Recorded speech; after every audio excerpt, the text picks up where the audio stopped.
দেখছেন বার্তা এক নজর।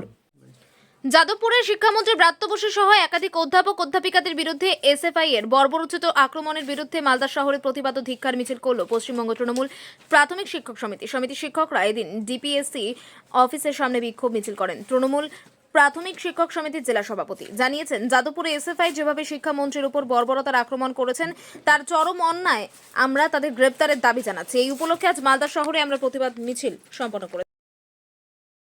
28 ফেব্রুয়ারি যাদবপুর বিশ্ববিদ্যালয়ে আমাদের সম্মানীয় শিক্ষামন্ত্রী ব্রাত্য বসু মহাশয় একটি কনভেনশনে যান, যেটি মূলত অধ্যাপক অধ্যাপিকাদের কনভেনশন ছিল। সেখানে উনি অধিবেশন চলাকালীন আমাদের যে যাদবপুর বিশ্ববিদ্যালয়ে যারা এসএফআই ছাত্র সংগঠন আছে তারা পূর্ব পরিকল্পনা করে আমাদের শিক্ষামন্ত্রীর উপর আক্রমণ চালায়। শুধু তার উপর আক্রমণ চালায় না, তার গাড়ির ওপর উঠে তার গাড়ি ভাঙচুর করে দেওয়া হয় এবং অধ্যাপিকা যারা আছেন তাদের শাড়ি ধরে টেনে ছিঁড়ে ফেলা হয়।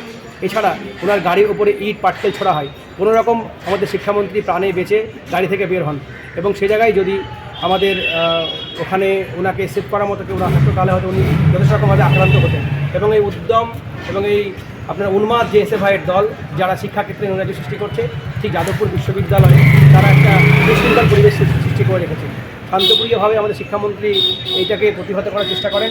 উনি সেখানে সেরকম কোনো রকম পুলিশকে কোনো নির্দেশ দেননি বা পুলিশকে কোনো করেনি, যে তারা ডাকেননি যে আপনারা এই বিরুদ্ধে ওনাকে করেন। উনি শান্তিপ্রিয়ভাবে সেখান থেকে বেরিয়ে আসেন এবং এইটা যে এসএফআই একটা শিক্ষাক্ষেত্রে নৈরাজ্য সৃষ্টি করছে, বিশেষ করে যাদবপুর বিশ্ববিদ্যালয়ের মতো একটা জায়গাতে যেরকম ঘটনা ঘটিয়েছে, এই ঘটনার আমরা তীব্র প্রতিবাদ জানাচ্ছি, ধিক্কার মিছিল করেছি আজকে। এবং আমরা চাই যারা এই ঘটনা ঘটিয়ে ওদের অবিলম্বে গ্রেপ্তার করা হোক এবং তাদের দৃষ্টান্তমূলক শাস্তি দেওয়া হোক। আমরা যারা এই আক্রমণ